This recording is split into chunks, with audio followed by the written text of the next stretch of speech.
ਹੋਲਾ ਮਹੱਲਾ ਹੈ। ਹੋਲੇ ਮਹੱਲੇ ਦੀਆਂ ਖੁਸ਼ੀਆਂ ਅੰਦਰ ਕੱਲ੍ਹ ਨੂੰ ਜੋ ਦੀਵਾਨ ਹਨ ਉਹ ਹੋਲਾ ਮਹੱਲੇ ਨੂੰ ਸਮਰਪਿਤ ਹੋਣਗੇ।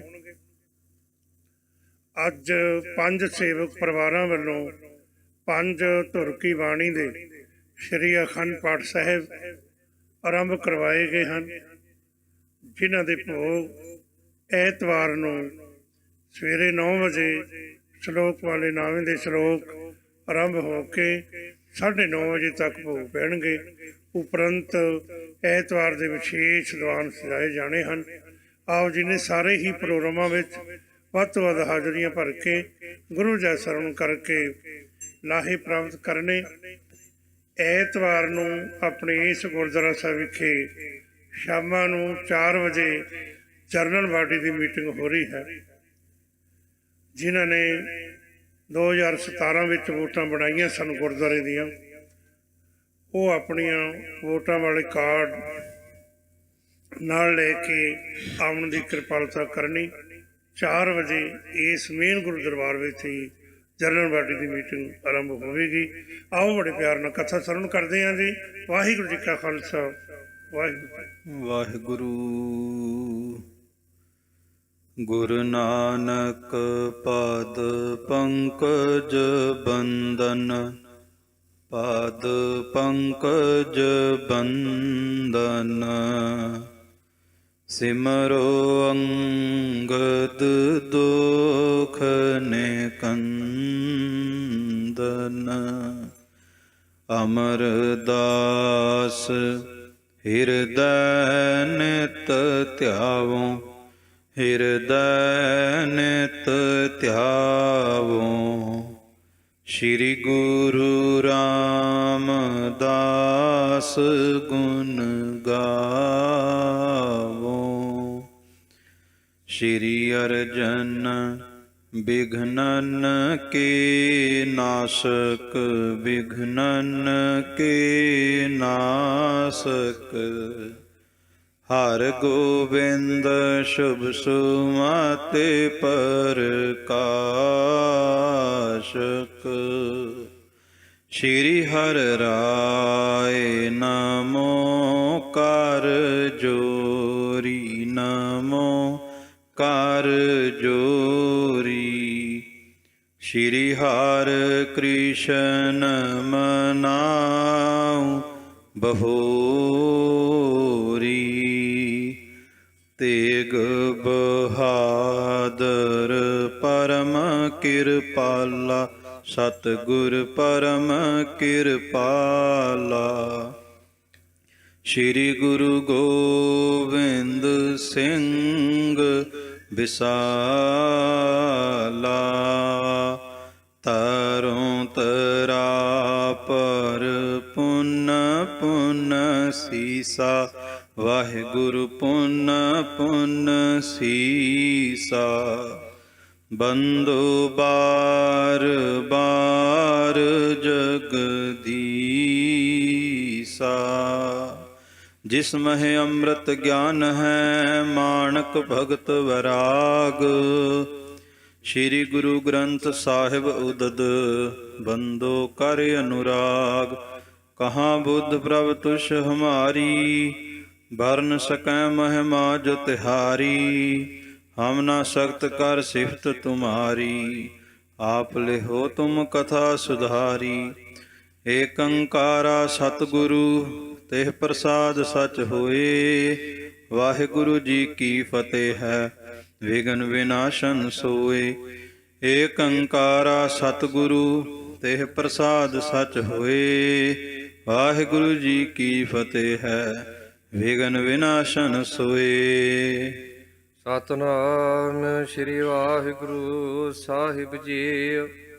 ਚਉਪਈ ਵੈ ਕਰ ਹੱਲਾ ਸਿੰਘਨ ਪਰ ਪਏ, ਉਤ ਤੈ ਸਿੰਘ ਭੀ ਸਨਮੁਖ ਆਏ, ਵੈ ਕਰ ਹੱਲਾ ਸਿੰਘਨ ਪਰ ਪਏ, ਉਤ ਤੈ ਸਿੰਘ ਭੀ ਸਨਮੁਖ ਆਏ। ਵਾਹਿਗੁਰੂ ਜੀ ਕਾ ਖਾਲਸਾ, ਵਾਹਿਗੁਰੂ ਜੀ ਕੀ ਫਤਿਹ।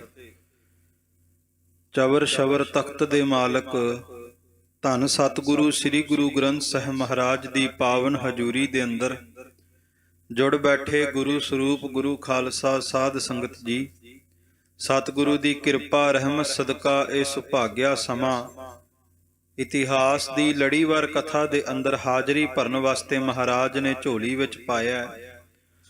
ਆਓ ਇਸ ਸਮੇਂ ਨੂੰ ਸਫਲਾ ਕਰੀਏ। ਸਭ ਤੋਂ ਪਹਿਲਾਂ ਰਸਨਾ ਪਵਿੱਤਰ ਕਰੀਏ। ਦੋਵੇਂ ਹੱਥ ਜੋੜ ਕਰਕੇ ਸਤਿਗੁਰਾਂ ਨੂੰ ਸੀਸ ਝੁਕਾ ਕੇ ਪਿਆਰ ਸਹਿਤ ਉਚਾਰਨ ਕਰੀਏ ਜੀ। ਸਤਨਾਮ ਸ਼੍ਰੀ ਵਾਹਿਗੁਰੂ ਸਾਹਿਬ ਜੀ, ਸਤਨਾਮ ਸ਼੍ਰੀ ਵਾਹਿਗੁਰੂ ਸਾਹਿਬ ਜੀ। ਚਉਪਈ ਵੈ ਕਰ ਹੱਲਾ ਸਿੰਘਨ ਪਰ ਆਏ ਪਏ। ਬੀਤੇ ਦਿਨੀ ਆਪ ਜੀ ਨੇ ਸਰਵਣ ਕੀਤਾ ਕਿ ਲਾਹੌਰ ਦਰਬਾਰ ਤੋਂ ਖਾਲਸਾ ਜੀ ਮੋਮਨ ਖਾਂ 2200 ਘੋੜਸਵਾਰ ਸਿਪਾਹੀਆਂ ਦੇ ਨਾਲ ਬਾਬਾ ਤਾਰਾ ਸਿੰਘ ਜੀ ਵਾਂ ਵਾਲਿਆਂ ਦੇ ਉੱਤੇ ਹਮਲਾ ਕਰਨ ਵਾਸਤੇ ਆਇਆ। ਬਾਬਾ ਤਾਰਾ ਸਿੰਘ ਜੀ ਕੋਲ ਕੇਵਲ ਤੇ ਕੇਵਲ 22 ਗੁਰੂ ਕੇ ਸਿੰਘ ਨੇ ਤੇ ਮੋਮਨ ਖਾਂ 2200 ਘੋੜਸਵਾਰ ਸਿਪਾਹੀਆਂ ਨਾਲ ਆਇਆ, ਜਿਹਦੇ ਕੋਲ 40 ਤੋਪਾਂ ਨੇ, ਜਿਹਦੇ ਕੋਲ 5 ਵੱਡੀ ਨਾਲੀ ਵਾਲੀ ਬੰਦੂਕਾਂ ਨੇ, ਤਲਵਾਰਾਂ ਨੇ, ਨੇਜੇ ਨੇ। ਤੇ ਖਾਲਸਾ ਜੀ ਇਸ ਤਰ੍ਹਾਂ ਚੜ੍ਹਾਈ ਕਰਕੇ ਬਾਬਾ ਤਾਰਾ ਸਿੰਘ ਜੀ ਉੱਤੇ ਹਮਲਾ ਕਰਦਾ ਹੈ ਤਿਆਰੀ ਦੇ ਨਾਲ। ਪਰ ਸਭ ਤੋਂ ਪਹਿਲਾਂ ਖਾਲਸਾ ਜੀ ਭਾਈ ਬਲਾਕਾ ਸਿੰਘ ਜੀ ਨੇ ਮੋਮਨ ਖਾਂ ਦਾ ਰਾਹ ਰੋਕਦੇ ਹੋਏ ਸ਼ਹਾਦਤ ਦਾ ਜਾਮ ਪੀਤਾ। ਭਾਈ ਬਲਾਕਾ ਸਿੰਘ ਜੀ ਦੀ ਸ਼ਹਾਦਤ ਤੋਂ ਬਾਅਦ ਫਿਰ ਹੋਰ ਸਿਪਾਹੀਆਂ ਨੇ ਆ ਕਰਕੇ ਹੱਲਾ ਕੀਤਾ, ਪਰ ਇਧਰੋਂ ਬਾਬਾ ਤਾਰਾ ਸਿੰਘ ਜੀ ਦੇ ਮੁੱਠੀ ਭਰ ਗੁਰੂ ਕੇ ਸਿੰਘ 22 ਗੁਰੂ ਕਿਆਂ ਸਿੰਘਾਂ ਨੇ 2200 ਅਸਵਾਰਾਂ ਦਾ ਬਹੁਤ ਖਾਤਮਾ ਕੀਤਾ, ਬਹੁਤ ਨੁਕਸਾਨ ਕੀਤਾ। ਤੇ ਤਕੀ ਬੇਗ ਨੇ ਆ ਕਰਕੇ ਜਦੋਂ ਬਾਬਾ ਤਾਰਾ ਸਿੰਘ ਜੀ ਉੱਤੇ ਹਮਲਾ ਕਰਨਾ ਚਾਹਿਆ ਤੇ ਬਾਬਾ ਤਾਰਾ ਸਿੰਘ ਜੀ ਦੀ ਤਲਵਾਰ ਦੇ ਭੇਟ ਹੋ ਗਿਆ, ਉੱਥੇ ਹੀ ਉਹਦਾ ਖਾਤਮਾ ਹੋ ਗਿਆ। ਤੇ ਹੁਣ ਉਸ ਤੋਂ ਬਾਅਦ ਮੋਮਨ ਖਾਂ ਨੇ 2 ਜਰਨੈਲ ਭੇਜੇ, ਜਿਨ੍ਹਾਂ ਦੇ ਵਿੱਚੋਂ ਇੱਕ ਸੀ ਮਨਸਾ ਰਾਮ ਤੇ ਇੱਕ ਸੀ ਦਇਆ ਰਾਮ। ਇਹ 2 ਜਰਨੈਲਾਂ ਨੂੰ ਫੌਜ ਦੇ ਉੱਤੇ ਹਮਲਾ ਕਰਨ ਦੇ ਆਦੇਸ਼ ਦਿੱਤੇ ਤੇ ਦੋਵੇਂ ਜਰਨੈਲ ਬੜੀ ਤੇਜ਼ੀ ਦੇ ਨਾਲ ਖਾਲਸਾ ਜੀ ਗੁਰੂ ਕਿਆਂ ਸਿੱਖਾਂ ਦੇ ਉੱਤੇ ਹਮਲਾ ਕਰਦੇ ਨੇ। ਉਤ ਤੈ ਸਿੰਘ ਭੇ ਸਨਮੁਖ ਆਏ। ਦੋਵੇਂ ਜਰਨੈਲਾਂ ਦੇ ਵਿੱਚ ਤਾਕਤ ਬਹੁਤ ਸੀ, ਬਹੁਤ ਮੰਨੇ ਪਰਮੰਨੇ ਬਹਾਦਰ ਮੰਨੇ ਗਏ। ਭਾਵੇਂ ਕਿ ਆਪਣੀਆਂ ਫੌਜਾਂ ਦੇ ਨਾਲ ਚੜ੍ਹਾਈ ਕਰਕੇ ਆਏ, ਪਰ ਕਹਿੰਦੇ ਅੱਗੋਂ ਗੁਰੂ ਕੇ ਸਿੱਖ ਵੀ ਡਰੇ ਨਹੀਂ, ਉਹਨਾਂ ਦੇ ਹੌਸਲੇ ਨਹੀਂ ਟੁੱਟੇ, ਬਲਕਿ ਪਹਾੜਾਂ ਦੀ ਤਰ੍ਹਾਂ ਡਟ ਕੇ ਖੜੇ ਹੋ ਗਏ। ਮਨਸਾ ਰਾਮ ਔ ਦਇਆ ਰਾਮ। ਖਾਲਸਾ ਜੀ ਇਹ ਜਿਹੜੇ 2 ਜਰਨੈਲ ਸਨ ਮਨਸਾ ਰਾਮ ਤੇ ਦਇਆ ਰਾਮ, ਇਹ ਚੜ੍ਹਾਈ ਕਰਕੇ ਆਏ ਨੇ। ਮਾਰੇ ਸਿੰਘਨ ਸੋ ਉਸ ਹੀ ਥਾਮ। ਕਹਿੰਦੇ ਬੜੇ ਹੰਕਾਰ ਦੇ ਨਾਲ ਮਨਸਾ ਰਾਮ ਤੇ ਦਇਆ ਰਾਮ ਆਏ। ਮੋਮਨ ਖਾਂ ਨੂੰ ਕਹਿੰਦੇ ਸੀ ਜਾਂਦਿਆਂ ਹੀ ਗੁਰੂ ਕੇ ਸਿੱਖਾਂ ਨੂੰ ਮਾਰ ਮੁਕਾਵਾਂਗੇ। ਹੈ ਕਿੰਨੇ ਕੀ 22 ਤਾਂ ਹੈਗੇ ਨੇ ਤੇ ਇਹਨਾਂ ਨੂੰ ਮਾਰਨਾ ਕੋਈ ਬਹੁਤ ਔਖਾ ਨਹੀਂ ਹੋਵੇਗਾ। ਪਰ ਕਹਿੰਦੇ ਜਿੰਨੇ ਹੰਕਾਰ ਨਾਲ ਆਏ ਸੀ ਉਹ ਸਾਰਾ ਹੰਕਾਰ ਚਕਨਾ ਚੂਰ ਹੋ ਗਿਆ। ਘੋੜਿਆਂ ਤੇ ਸਵਾਰ ਹੋ ਕੇ ਆਏ ਤੇ ਗੁਰੂ ਕੇ ਸਿੱਖਾਂ ਨੇ ਨੇਜਿਆਂ ਤੇ ਟਾਂਕੇ ਖਾਤਮਾ ਕਰ ਦਿੱਤਾ। ਤੁਰਕਨ ਫੌਜ ਤਹ ਗਈ ਪਰਾਈ। ਤੇ ਜਦੋਂ ਦਇਆ ਰਾਮ ਤੇ ਮਨਸਾ ਰਾਮ ਵੀ ਮਾਰੇ ਗਏ, ਜਿਹੜੀ ਮੋਮਨ ਖਾਂ ਦੀ ਫੌਜ ਸੀ ਕਹਿੰਦੇ ਵਾਪਸ ਨੂੰ ਭੱਜਣ ਲੱਗੀ। ਜਦੋਂ ਬਹਾਦਰ ਜਰਨੈਲ ਮਾਰੇ ਗਏ ਜਾਣ ਨਾ ਖਾਲਸਾ ਜੀ, ਤੇ ਕਹਿੰਦੇ ਛੋਟੇ ਸਿਪਾਹੀਆਂ ਦਾ ਵੀ ਹੌਸਲਾ ਟੁੱਟ ਜਾਂਦਾ। ਜਦੋਂ ਗੁਰੂ ਕੇ ਸਿੱਖਾਂ ਨੇ 2 ਜਰਨੈਲ ਮਾਰ ਦਿੱਤੇ ਤੇ ਮੁਗਲਾਂ ਦੀ, ਤੁਰਕਾਂ ਦੀ ਫੌਜ, ਪਠਾਣਾਂ ਦੀ ਫੌਜ ਵਾਪਸ ਭੱਜਣ ਲੱਗੀ। ਰਹਿਓ ਮੈਦਾਨ ਸਿੰਘਨ ਕੈ ਪਾਈ। ਤੇ ਗੁਰੂ ਕੇ ਸਿੰਘ ਉਸੇ ਤਰ੍ਹਾਂ ਜੰਗ ਦੇ ਮੈਦਾਨ ਦੇ ਅੰਦਰ, ਰਣ ਤੱਤੇ ਦੇ ਅੰਦਰ ਡਟ ਕੇ ਖੜੇ ਰਹੇ। ਤਉ ਦਿਨ ਚੜਿਓ ਭਇਓ ਉਜਿਆਲਾ। ਹੁਣ ਇਹ ਜਿੰਨਾ ਵੀ ਜੰਗ ਦਾ ਸਮਾਂ ਸੀ ਇਹ ਸਾਰਾ ਰਾਤ ਨੂੰ ਹੋਇਆ ਸੀ, ਅੰਮ੍ਰਿਤ ਵੇਲੇ ਹੋਇਆ ਸੀ, ਪਉ ਫੁਟਾਲੇ ਹੋਇਆ ਸੀ। ਹੁਣ ਲੜਦੇ ਲੜਦੇ ਕਹਿੰਦੇ ਦਿਨ ਚੜ ਗਿਆ, ਦਿਨ ਦਾ ਉਜਾਲਾ ਹੋ ਗਿਆ, ਸੂਰਜ ਅਸਮਾਨ ਵਿੱਚ ਆ ਗਿਆ। ਮੁੜ ਤੁਰਕਨ ਕੀਓ ਖੇਤ ਸੰਭਾਲਾ। ਤੇ ਦਿਨ ਚੜਨ ਤੋਂ ਬਾਅਦ ਫਿਰ ਮੋਮਨ ਖਾਂ ਨੇ ਕਿਹਾ ਕਿ ਹੁਣ ਦੁਬਾਰਾ ਸਮਾਂ ਆ ਗਿਆ, ਸਿੱਖਾਂ ਤੇ ਹਮਲਾ ਕਰੀਏ। ਕੋ ਕਿਤੇ ਸਿੰਘ ਦਿਸੇ ਖੜਾ। ਤੇ ਖਾਲਸਾ ਜੀ ਹੁਣ ਜੰਗ ਦੇ ਮੈਦਾਨ ਦੇ ਅੰਦਰ, ਰੜੇ ਮੈਦਾਨ ਦੇ ਅੰਦਰ ਜਿੱਥੇ ਤੁਰਕਾਂ ਦੀਆਂ ਸਿਪਾਹੀਆਂ ਦੀਆਂ ਲਾਸ਼ਾਂ ਪਈਆਂ, ਕਹਿੰਦੇ ਕੋਈ ਗੁਰੂ ਕਾ ਸਿੱਖ ਕਿਸੇ ਦਰਖਤ ਕੋਲ ਖੜਾ, ਕੋਈ ਗੁਰੂ ਕਾ ਸਿੱਖ ਕਿਸੇ ਟਿੱਬੇ ਦੇ ਕੋਲ ਖੜਾ।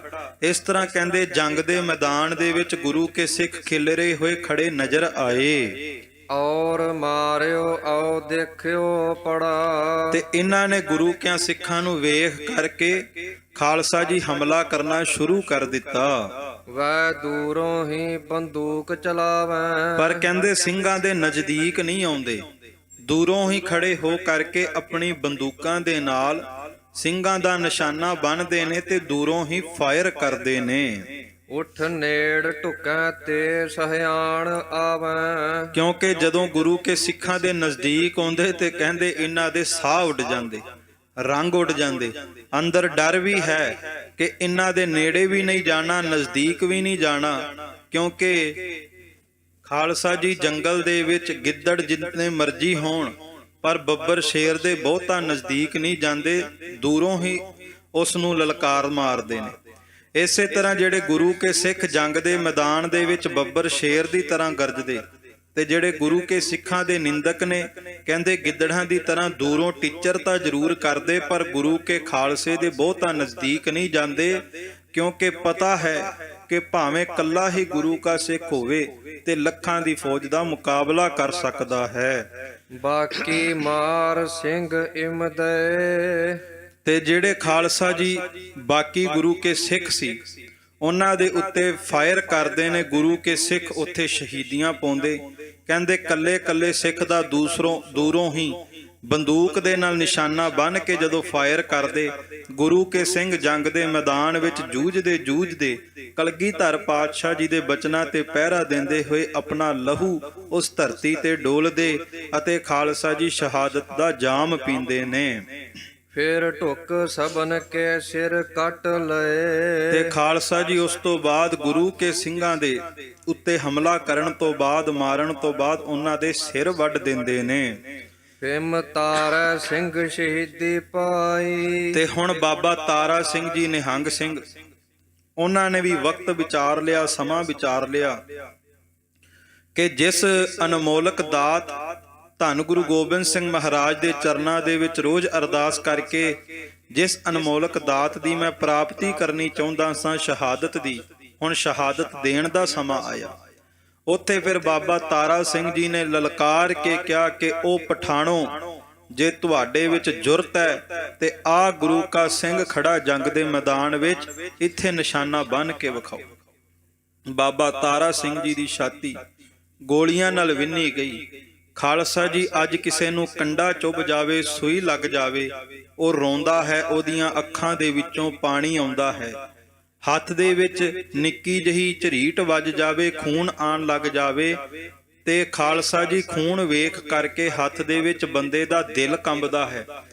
ਪਰ ਜਿੰਨੀਆਂ ਵੱਧ ਗੋਲੀਆਂ ਬਾਬਾ ਤਾਰਾ ਸਿੰਘ ਨਿਹੰਗ ਸਿੰਘ ਦੀ ਛਾਤੀ ਵਿੱਚ ਵੱਜ ਰਹੀਆਂ ਸਨ, ਕਹਿੰਦੇ ਜਿਉਂ-ਜਿਉਂ ਗੋਲੀ ਬਾਬਾ ਤਾਰਾ ਸਿੰਘ ਜੀ ਦੀ ਛਾਤੀ ਵਿੱਚ ਵੱਜਣੀ ਤੇ ਬਾਬਾ ਤਾਰਾ ਸਿੰਘ ਨੇ ਜੰਗ ਦੇ ਮੈਦਾਨ ਵਿੱਚ ਦੋਵੇਂ ਹੱਥ ਖੜੇ ਕਰਕੇ ਬੋਲੇ ਸੋ ਨਿਹਾਲ ਤੇ ਸਤਿ ਸ੍ਰੀ ਅਕਾਲ ਦੇ ਜਕਾਰਿਆਂ ਦੇ ਨਾਲ ਗੂੰਜਾਂ ਪਾ ਦੇਣੀਆਂ।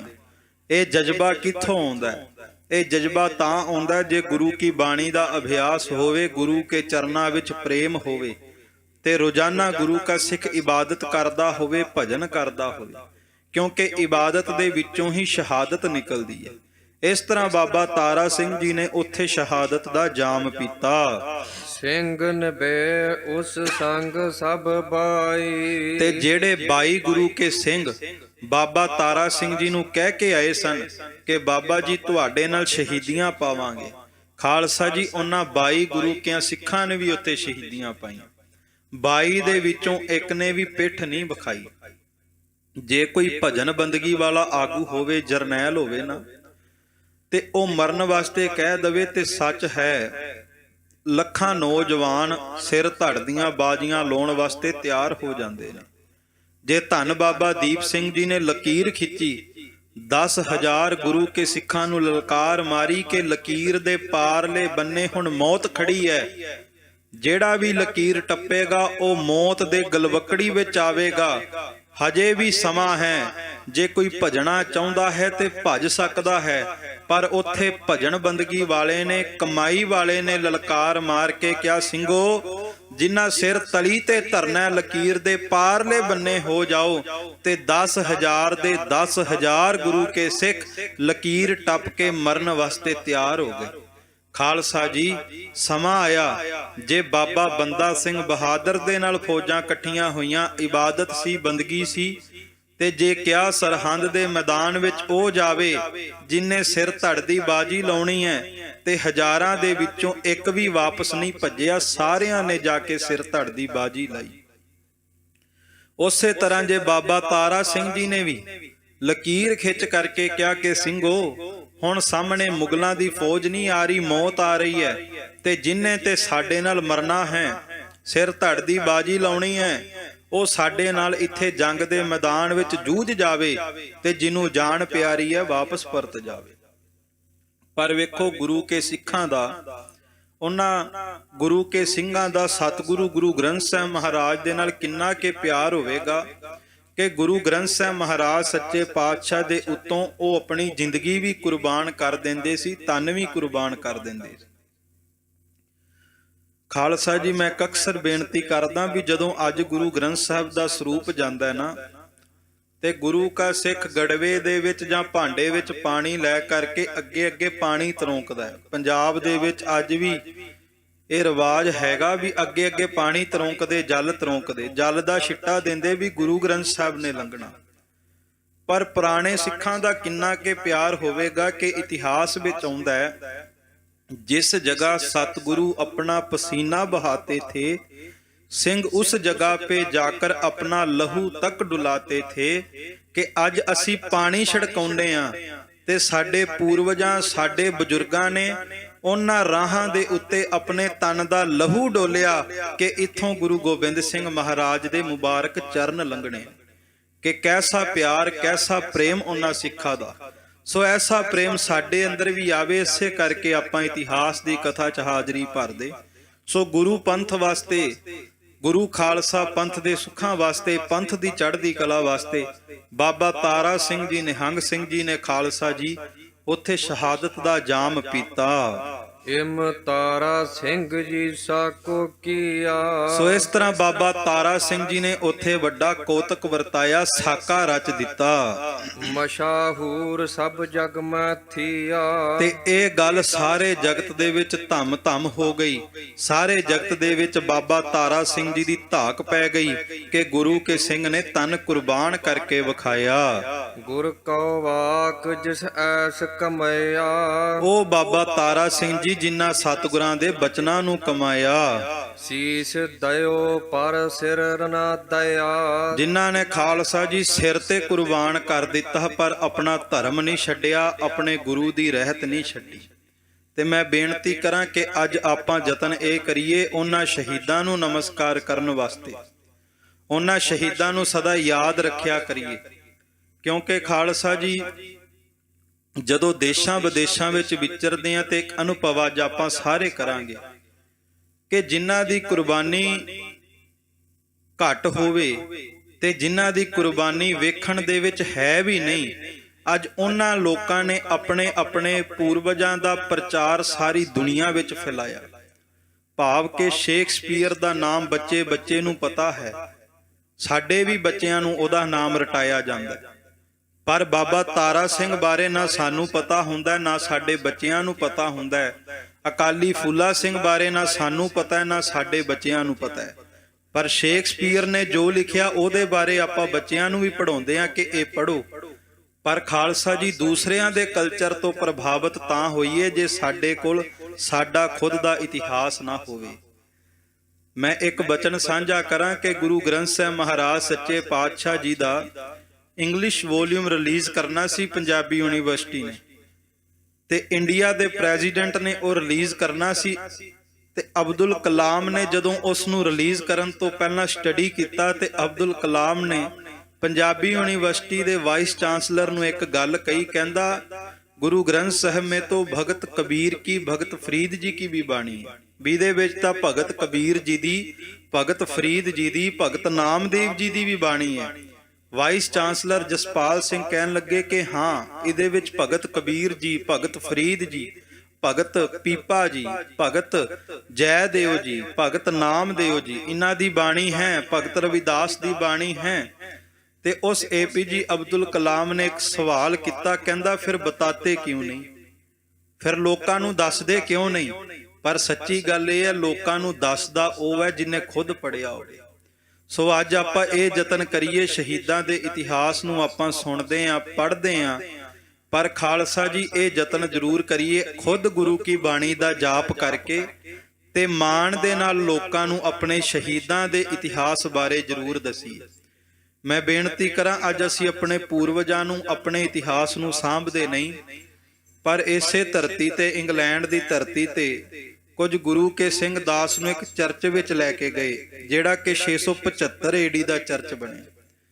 ਤੇ ਮੈਂ ਹੈਰਾਨ ਇਸ ਗੱਲ ਕਰਕੇ ਹੋਇਆ ਕਿ ਉਸ ਚਰਚ ਦੇ ਵਿੱਚ ਅੱਜ ਵੀ ਸਾਡੇ 61 ਗੁਰੂ ਕੇ ਸਿੱਖਾਂ ਦਾ ਨਾਮ ਲਿਖਿਆ, ਜਿਨ੍ਹਾਂ ਨੇ ਇਸ ਧਰਤੀ ਤੇ ਆ ਕੇ ਸ਼ਹੀਦੀਆਂ ਦਿੱਤੀਆਂ। ਤੇ ਉਸ ਚਰਚ ਦੇ ਵਿੱਚ ਬਕਾਇਦਾ ਸਭ ਤੋਂ ਉੱਚਾ 61 ਪੰਜਾਬੀਆਂ ਦਾ ਨਾਮ ਲਿਖਿਆ, ਤੇ ਲਿਖਿਆ ਗਿਆ ਕਿ ਇਹ ਜਿਹੜੇ ਸੱਜਣਾ ਨੇ ਸ਼ਹੀਦੀਆਂ ਦਿੱਤੀਆਂ, ਇਹ ਪੰਜਾਬ ਤੋਂ ਆਏ ਹੋਏ ਸਨ। ਸੋ ਖਾਲਸਾ ਜੀ, ਸਾਡੇ ਪੂਰਵਜਾਂ ਨੇ ਹਰ ਇੱਕ ਧਰਤੀ ਦੇ ਉੱਤੇ ਜਾ ਕਰਕੇ ਆਪਣਾ ਲਹੂ ਡੋਲਿਆ, ਇਸ ਕਰਕੇ ਖਾਲਸਾ ਪੰਥ ਦੀ ਦਿਨੋ ਦਿਨ ਚੜ੍ਹਦੀ ਕਲਾ ਹੋ ਰਹੀ ਹੈ। ਸੋ ਐਸੇ ਬਾਬਾ ਤਾਰਾ ਸਿੰਘ ਜੀ ਵਰਗੇ ਗੁਰੂ ਕੇ ਸ਼ਹੀਦਾਂ ਨੂੰ ਯਾਦ ਜ਼ਰੂਰ ਕਰੀਏ, ਜਿਨ੍ਹਾਂ ਆਪਣੇ ਸਰੀਰ ਦੇ ਸੁੱਖ ਨਹੀਂ ਵੇਖੇ, ਬਲਕਿ ਸਾਡੇ ਸੁੱਖਾਂ ਵਾਸਤੇ ਆਪਣੇ ਤਨ ਕੁਰਬਾਨ ਕਰ ਗਏ। ਦੋਹਰਾ ਧੰਨ ਧੰਨ ਉਨ ਸਿੰਘਨ ਕਾ, ਜਿਨ ਕਰ ਸਕਾ ਤਜੇ ਪ੍ਰਾਨ। ਭਾਈ ਰਤਨ ਸਿੰਘ ਭੰਗੂ ਕਹਿੰਦੇ, ਉਹ ਗੁਰੂ ਕੇ ਸਿੱਖ ਬਾਬਾ ਤਾਰਾ ਸਿੰਘ ਜੀ ਤੇ ਉਹ 22 ਗੁਰੂ ਕੇ ਸਿੱਖ ਧੰਨ ਨੇ। ਤੇ 2 ਵਾਰ ਧੰਨ ਕਿਹਾ, ਇਸ ਕਰਕੇ ਧੰਨ ਕਿਹਾ ਕਿਉਂਕਿ ਉਹਨਾਂ ਨੇ ਸਤਿਗੁਰਾਂ ਦੇ ਪੰਥ ਵਾਸਤੇ ਆਪਣਾ ਤਨ ਕੁਰਬਾਨ ਕਰ ਦਿੱਤਾ। ਰਹਿ ਨਾਮ ਥਿਰ ਕਰਮ ਕਾ, ਹੈ ਜਗ ਆਵਨ ਜਾਨ। ਭਾਈ ਰਤਨ ਸਿੰਘ ਭੰਗੂ ਕਹਿੰਦੇ, ਦੁਨੀਆ ਤੇ ਲੋਕ ਜੰਮਦੇ ਨੇ, ਜਨਮ ਤੋਂ ਬਾਅਦ ਮਰ ਵੀ ਜਾਂਦੇ ਨੇ, ਕੰਮ ਕਰਦੇ ਕਰਦੇ ਜ਼ਿੰਦਗੀ ਬਤੀਤ ਹੋ ਜਾਂਦੀ ਹੈ, ਤੇ ਇੱਕ ਦਿਨ ਮੌਤ ਆ ਜਾਂਦੀ ਹੈ, ਤੇ ਉਹਨਾਂ ਲੋਕਾਂ ਦਾ ਕੋਈ ਨਾਮ ਨਹੀਂ ਪੁੱਛਦਾ।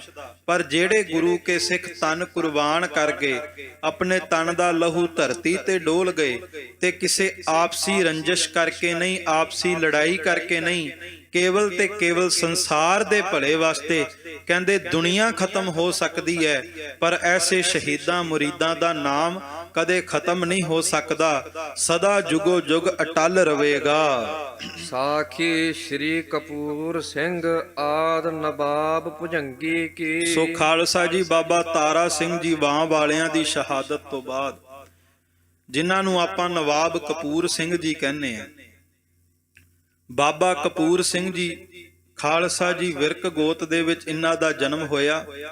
ਤੇ ਇੱਕ ਸ਼ਹੀਦ ਦੀ ਸ਼ਹਾਦਤ ਦਾ ਜਦੋਂ ਪਤਾ ਲੱਗਾ, ਤੇ ਹਿਰਦੇ ਦੇ ਅੰਦਰ ਕ੍ਰਾਂਤੀ ਜਿਹੀ ਛਿੜੀ, ਤੇ ਦਿਲ ਕੀਤਾ ਕਿ ਪੰਥ ਦੀ ਸੇਵਾ ਕਰੀਏ, ਪੰਥ ਵਾਸਤੇ ਕੁਝ ਕਰਕੇ ਜਾਈਏ। ਤੇ ਬਾਬਾ ਕਪੂਰ ਸਿੰਘ ਜੀ ਫਿਰ ਪੰਥ ਦੇ ਵਿੱਚ ਕਿਵੇਂ ਭਰਤੀ ਹੋਏ, ਤੇ ਕਿਵੇਂ ਉਹਨਾਂ ਨੂੰ ਨਵਾਬੀ ਮਿਲੀ, ਕਿਸ ਤਰ੍ਹਾਂ ਗੁਰੂ ਘਰ ਦੇ ਵਿੱਚੋਂ ਸੇਵਾ ਕੀਤੀ, ਸੇਵਾ ਤੋਂ ਬਾਅਦ ਨਵਾਬ ਕਪੂਰ ਸਿੰਘ ਕਹਿਲਾਏ। ਹੁਣ ਉਹਨਾਂ ਦੀ ਸਾਖੀ ਆਰੰਭ ਹੋਵੇਗੀ। ਦੋਹਰਾ ਸਾਖੀ ਆਦ ਨਵਾਬ ਕੀ, ਕਪੂਰ ਸਿੰਘ ਜਿਹ ਨਾਮ। ਨਵਾਬ ਕਪੂਰ ਸਿੰਘ ਜੀ ਖਾਲਸਾ ਪੰਥ ਦੇ ਪਹਿਲੇ ਨਵਾਬ ਹੋਏ,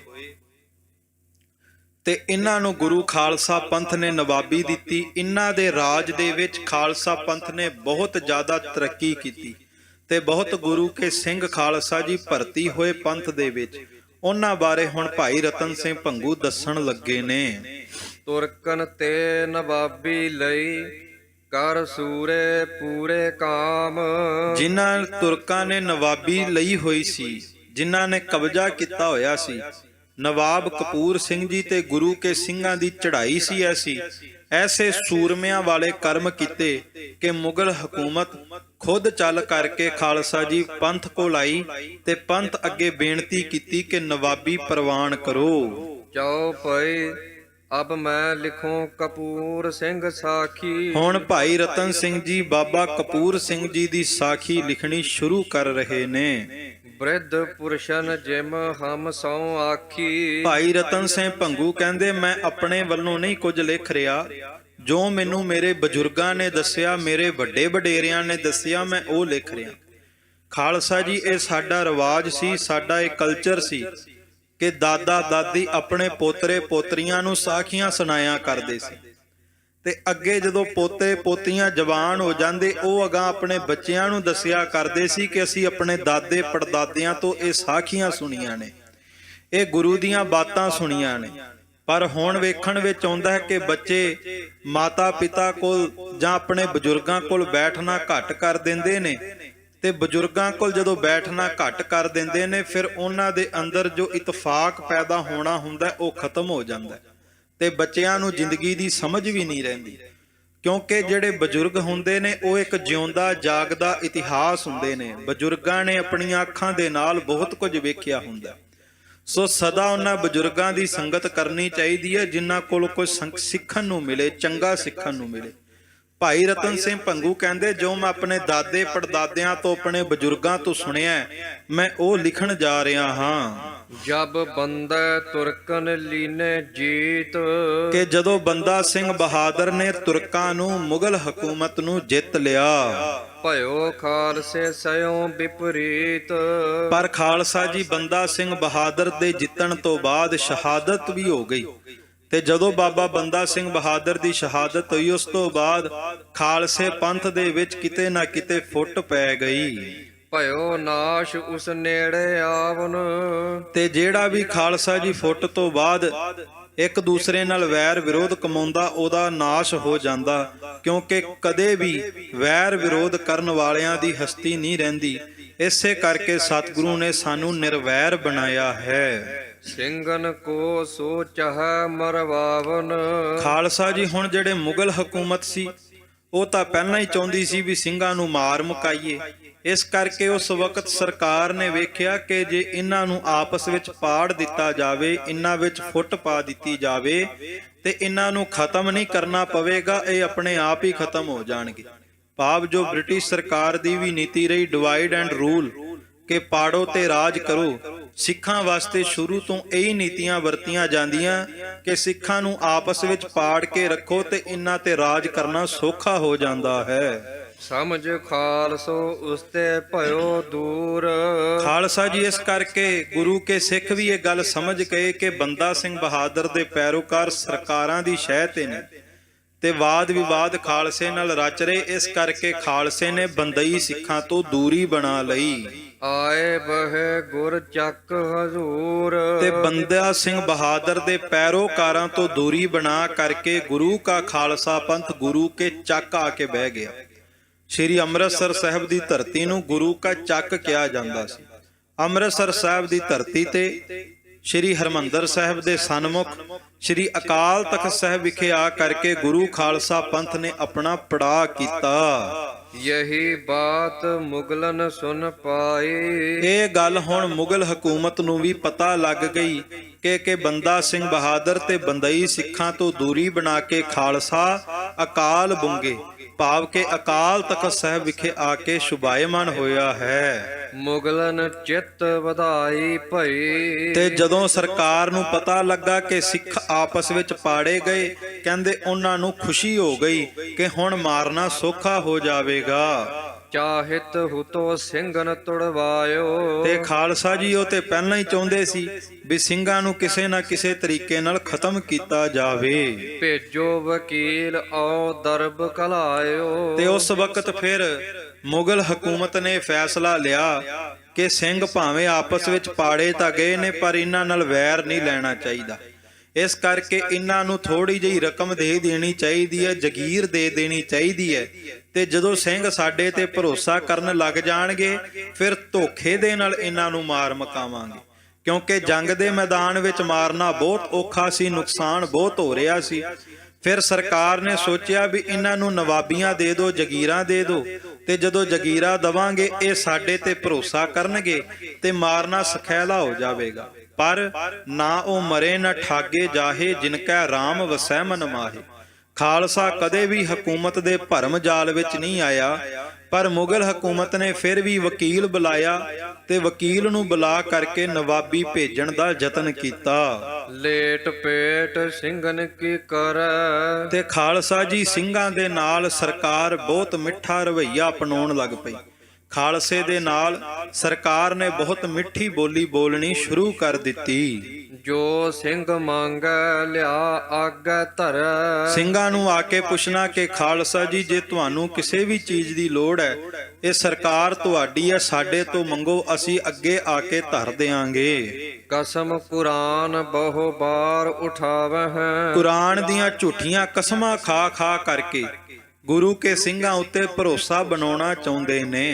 ਗੁਰ ਚੱਕ ਹਮ ਕਦੇ ਪੈਰ ਨਾ ਪਾਵਹਿ। ਤੇ ਮੁਗਲ ਹਕੂਮਤ ਕਹਿੰਦੀ ਸਾਡੇ ਤੇ ਇੱਕ ਵਾਰ ਭਰੋਸਾ ਕਰਕੇ ਵੇਖੋ, ਅਸੀਂ ਦੁਬਾਰਾ ਅੰਮ੍ਰਿਤਸਰ ਸਾਹਿਬ ਦੀ ਧਰਤੀ ਤੇ ਪੈਰ ਵੀ ਨਹੀਂ ਪਾਵਾਂਗੇ। ਬਿਸ਼ੱਕ ਲਿਹੋ ਤੁਮ ਮੇਲੋ ਲਾਏ। ਤੁਸੀਂ ਭਾਵੇਂ ਜਿੰਨਾ ਮਰਜ਼ੀ ਵੱਡਾ ਜੋੜ ਮੇਲਾ ਅੰਮ੍ਰਿਤਸਰ ਦੀ ਧਰਤੀ ਤੇ ਕਰ ਲਵੋ। ਨਨਕਾਣੇ ਔ ਰੋੜੀ ਜਾਏ। ਇੱਕ ਖਾਲਸਾ ਜੀ ਰੋੜੀ ਸਾਹਿਬ ਗੁਰਦੁਆਰਾ ਹੈ ਤੇ ਇੱਕ ਨਨਕਾਣਾ ਸਾਹਿਬ ਗੁਰਦੁਆਰਾ ਹੈ। ਇੱਥੇ ਵੀ ਵਿਸਾਖੀ ਦਾ ਜੋੜ ਮੇਲਾ ਮਨਾਇਆ ਜਾਂਦਾ।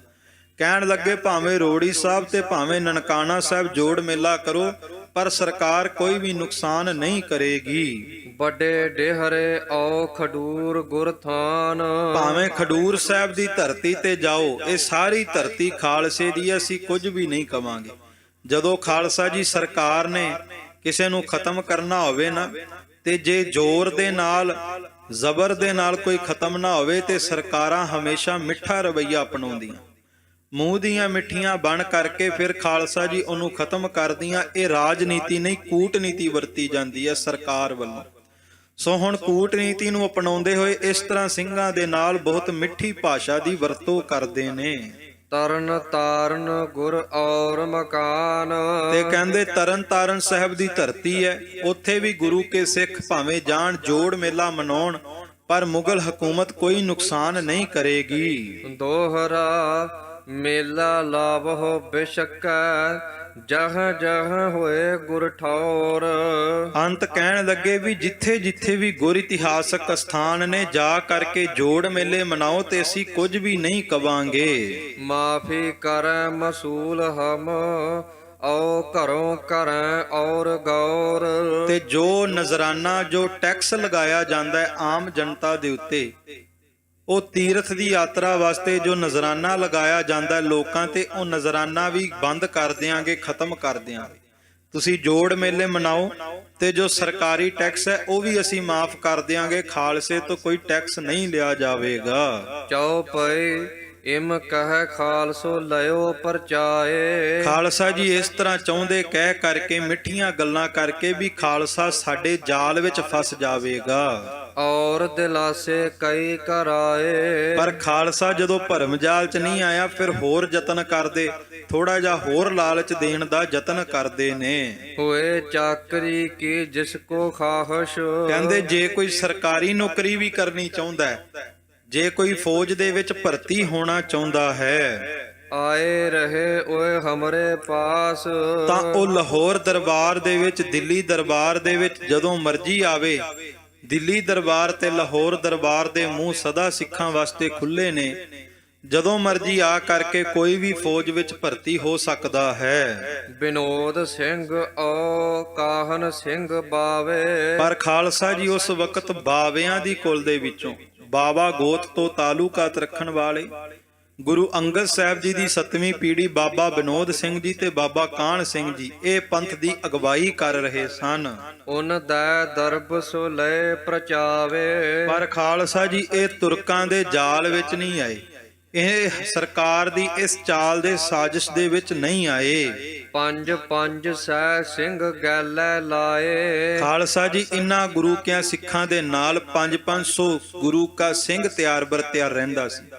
ਜਦੋਂ ਸਰਕਾਰ ਇਸ ਤਰ੍ਹਾਂ ਜਗੀਰਾ ਵੀ ਦਿੰਦੀ ਹੈ, ਮਾਇਆ ਵੀ ਦਿੰਦੀ ਹੈ, ਇਹ ਮਾਇਆ ਤਾਂ ਰੱਖਦੇ, ਪਰ ਕਦੇ ਵੀ ਸਰਕਾਰ ਦੇ ਜਿਹੜੀ ਚਾਲ ਸੀ, ਮਿੱਠੀ ਸਾਜ਼ਿਸ਼ ਸੀ, ਉਹਦੇ ਵਿੱਚ ਕਦੇ ਵੀ ਭਰਮ ਜਾਲ ਵਿੱਚ ਫਸੇ ਨਹੀਂ। ਉਨ ਕੈ ਹਾਥ ਸਿੰਘ ਔਰ ਮਿਲਾਏ। ਤੇ ਜਦੋਂ ਖਾਲਸਾ ਜੀ ਇਸ ਤਰ੍ਹਾਂ ਸਰਕਾਰੀ ਖਜ਼ਾਨਾ ਇਹਨਾਂ ਕੋਲ ਆਇਆ, ਇਹਨਾਂ ਨੇ ਗੁਰੂ ਖਾਲਸਾ ਪੰਥ ਦੇ ਪ੍ਰਚਾਰ ਦੀ ਜਿਹੜੀ ਕਿ ਵਾਗਡੋਰ ਹੋਰ ਤੇਜ਼ ਕਰ ਦਿੱਤੀ।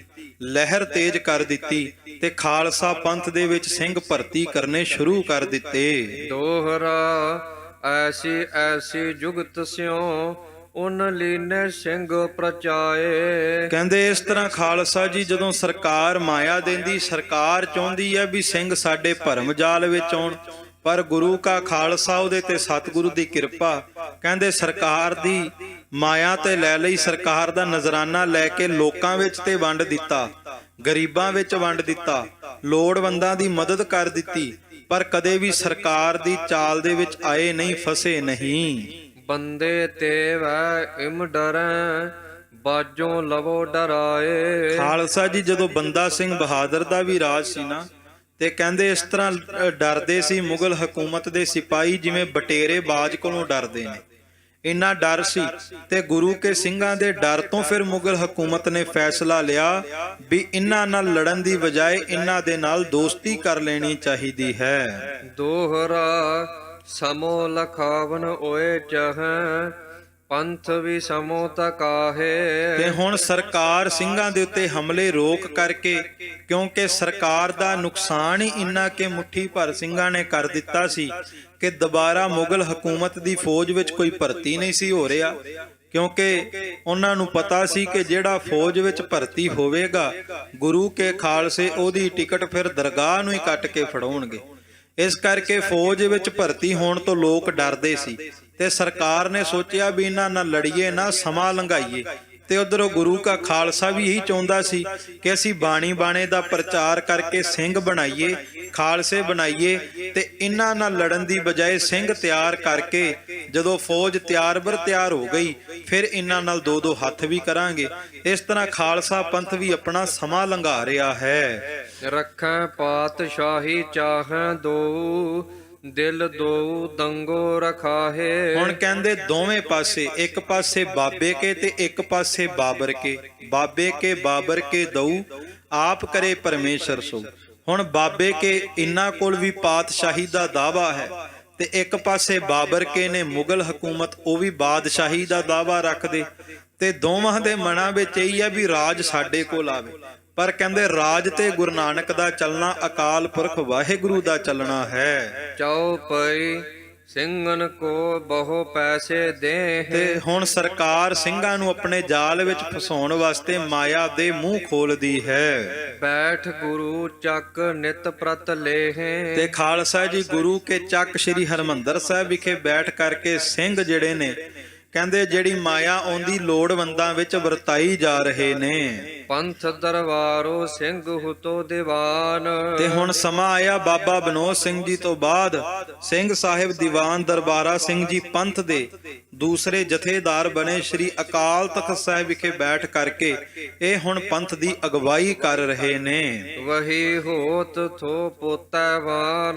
ਕਿਉਂਕਿ ਖਾਲਸਾ ਜੀ ਇਹ ਹੁਣ ਸਭ ਤੋਂ ਪੁਰਾਣੇ ਸਿੰਘ ਸਨ ਜਥੇ ਦੇ ਵਿੱਚ। ਇਹ ਧੰਨ ਗੁਰੂ ਤੇਗ ਬਹਾਦਰ ਮਹਾਰਾਜ ਜੀ ਦੇ ਦੀਵਾਨ ਸਨ ਤੇ ਸਤਿਗੁਰੂ ਗੁਰੂ ਗੋਬਿੰਦ ਸਿੰਘ ਜੀ ਦੇ ਨਾਲ ਹੀ ਹਜੂਰ ਸਾਹਿਬ ਗਏ ਸੀ।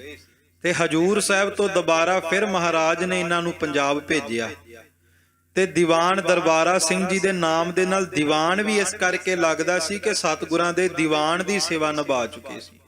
ਸਭ ਤੋਂ ਬਜ਼ੁਰਗ ਸਿੱਖ ਸਨ, ਇਸ ਕਰਕੇ ਸਾਰਾ ਪੰਥ ਇਹਨਾਂ ਦਾ ਆਦਰ ਸਤਿਕਾਰ ਕਰਦਾ ਸੀ। ਪੰਥ ਰਖਤ ਥੋ ਉਸੋ ਵਡਿਆਈ। ਗੁਰੂ ਕੇ ਸਾਰੇ ਸਿੰਘ ਬਾਬਾ ਦੀਵਾਨ ਦਰਬਾਰਾ ਸਿੰਘ ਜੀ ਦਾ ਬਹੁਤ ਸਨਮਾਨ ਕਰਦੇ ਤੇ ਜਥੇਦਾਰ ਜੀ ਕਹਿ ਕਰਕੇ ਆਦਰ ਸਤਿਕਾਰ ਦਿੰਦੇ। ਵਹੀ ਦੇਤ ਥੋ ਸਭਨ ਪ੍ਰਚਾਈ। ਤੇ ਖਾਲਸਾ ਜੀ ਸਿੰਘ ਸਾਹਿਬ ਦੀਵਾਨ ਦਰਬਾਰਾ ਸਿੰਘ ਜੀ ਉਹ ਵੀ ਸਿੰਘਾਂ ਨਾਲ ਵਿਤਕਰਾ ਨਹੀਂ ਕਰਦੇ, ਹਰ ਇੱਕ ਦੀ ਲੋੜ ਪੂਰੀ ਕਰਦੇ ਨੇ। ਉਸੈ ਸ਼ਰੀਕੋ ਕਰੈ ਕੋ ਨਾਹੇ। ਤੇ ਸਭ ਤੋਂ ਵੱਡੀ ਗੱਲ ਇਹ ਕਿ ਸਿੰਘ ਸਾਹਿਬ ਦੀਵਾਨ ਦਰਬਾਰਾ ਸਿੰਘ ਜੀ ਦਾ ਕੋਈ ਸ਼ਰੀਕਾ ਵੀ ਨਹੀਂ ਸੀ। ਭਾਵ ਅਸਲ ਵਿੱਚ ਜਥੇਦਾਰ ਉਹ ਹੁੰਦਾ ਜਿਸ ਜਥੇਦਾਰ ਦਾ ਕੋਈ ਵਿਰੋਧ ਨਾ ਕਰੇ।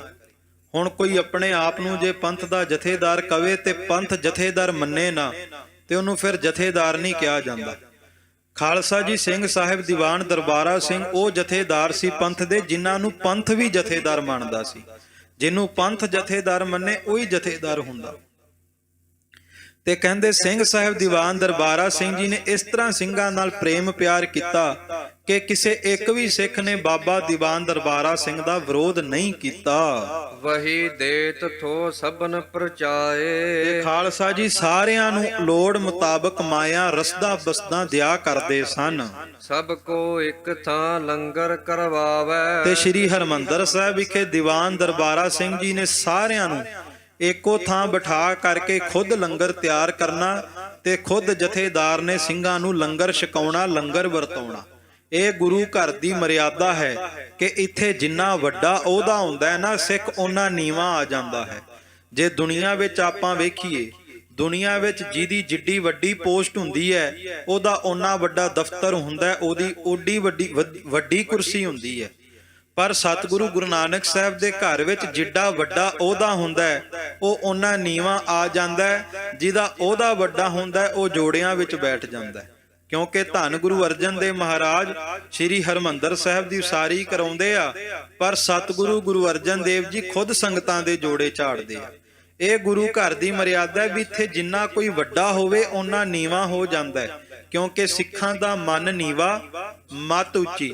ਇੱਥੇ ਮਤ ਤੇ ਜੋ ਸਾਡਾ ਗਿਆਨ ਹੈ ਉਹ ਵੱਡਾ ਹੁੰਦਾ ਹੈ, ਪਰ ਗਿਆਨ ਵਾਲਿਆਂ ਵਿੱਚ ਹੰਕਾਰ ਨਹੀਂ ਹੁੰਦਾ, ਉਹ ਨੀਵੇਂ ਹੁੰਦੇ ਨੇ ਤੇ ਸਾਰਿਆਂ ਦੀ ਸੇਵਾ ਕਰਦੇ ਨੇ। ਖਾਲਸਾ ਜੀ ਇਸ ਤਰ੍ਹਾਂ ਦੀਵਾਨ ਦਰਬਾਰਾ ਸਿੰਘ ਜੀ ਨੇ ਬਿਨਾਂ ਹੰਕਾਰ ਤੋਂ ਨਿਮਰਤਾ ਦੇ ਵਿੱਚ ਗੁਰੂ ਕੇ ਸਿੰਘਾਂ ਦੀ ਸੇਵਾ ਕਰਿਆ ਕਰਨੀ। ਸਭਨ ਪੁਸ਼ਾਕੀ ਵਹੀ ਪਹੁੰਚਾਵੇ। ਤੇ ਸਾਰੇ ਗੁਰੂ ਕੇ ਸਿੱਖਾਂ ਵਾਸਤੇ ਸੋਹਣੇ ਸੋਹਣੇ ਵਸਤਰ ਤਿਆਰ ਕਰਕੇ ਗੁਰੂ ਕੇ ਸਿੰਘਾਂ ਨੂੰ ਵਸਤਰ ਦੇਣੇ। ਨਿਤ ਪ੍ਰਤ ਪੰਥ ਯੋ ਵਧਤੈ ਜਾਹੇ। ਜਦੋਂ ਦੀਵਾਨ ਦਰਬਾਰਾ ਸਿੰਘ ਜੀ ਨੇ ਇਸ ਤਰ੍ਹਾਂ ਦਾ ਵਰਤਾਰਾ ਸਿੰਘਾਂ ਨਾਲ ਕੀਤਾ, ਖਾਲਸਾ ਪੰਥ ਵਿੱਚ ਵਾਧਾ ਹੋਈ ਜਾ ਰਿਹਾ ਸੀ। ਦੰਗੇ ਫੰਗਿਓ ਵੀ ਟਲੈ ਸੋ ਨਾਹੇ। ਤੇ ਖਾਲਸਾ ਜੀ ਜਿਹੜਾ ਦੰਗਾ ਹੋ ਰਿਹਾ ਸੀ, ਭਾਵ ਪੰਥ ਤੇ ਹਮਲੇ ਹੋ ਰਹੇ ਸੀ ਤੇ ਪੰਥ ਹਮੇਸ਼ਾ ਲੜਾਈਆਂ ਦੇ ਵਿੱਚ, ਜੰਗਾਂ ਯੁੱਧਾਂ ਵਿੱਚ ਜੂਝ ਰਿਹਾ ਸੀ, ਉਹ ਖਾਲਸਾ ਜੀ ਸਮਾਂ ਟਲ ਰਿਹਾ ਸੀ। ਹੁਣ ਸਮਾਂ ਆ ਗਿਆ ਕਿ ਅਕਾਲ ਤਖਤ ਸਾਹਿਬ ਤੋਂ ਦੀਵਾਨ ਦਰਬਾਰਾ ਸਿੰਘ ਜੀ ਨੇ ਬਾਣੀ ਬਾਣੇ ਦਾ ਪ੍ਰਚਾਰ ਸ਼ੁਰੂ ਕੀਤਾ। ਖਾਲਸਾ ਜੀ ਤੇ ਬਾਣੀ ਬਾਣੇ ਦੇ ਪ੍ਰਚਾਰ ਦਾ ਸਦਕਾ ਪੰਥ ਦੇ ਵਿੱਚ ਬਹੁਤ ਵਾਧਾ ਹੋਈ ਜਾ ਰਿਹਾ ਸੀ। ਕਪੂਰ ਸਿੰਘ ਕੋ ਨਵਾਬੀ ਮਿਲਨ ਕਾ ਪ੍ਰਸੰਗ। ਦੋਹਰਾ ਮਾਰਿਓ ਜਬੈ ਬਿਸਾਵਤੈ। ਚਿੱਤ ਖਾਲਸੈ ਵਧਿਓ ਹੁਲਾਸ। ਹੁਣ ਉਹ ਪ੍ਰਸੰਗ ਆਵੇਗਾ ਕਿ ਮੁਗਲ ਹਕੂਮਤ ਨੇ ਨਵਾਬੀ ਕਿਉਂ ਭੇਜੀ। ਕਿਉਂਕਿ ਸਰਕਾਰ ਹਕੂਮਤ ਦਾ ਦੁਸ਼ਮਣ ਸੀ ਤੇ ਦੁਸ਼ਮਣ ਕਦੇ ਨਵਾਬੀ ਨਹੀਂ ਭੇਜਦਾ।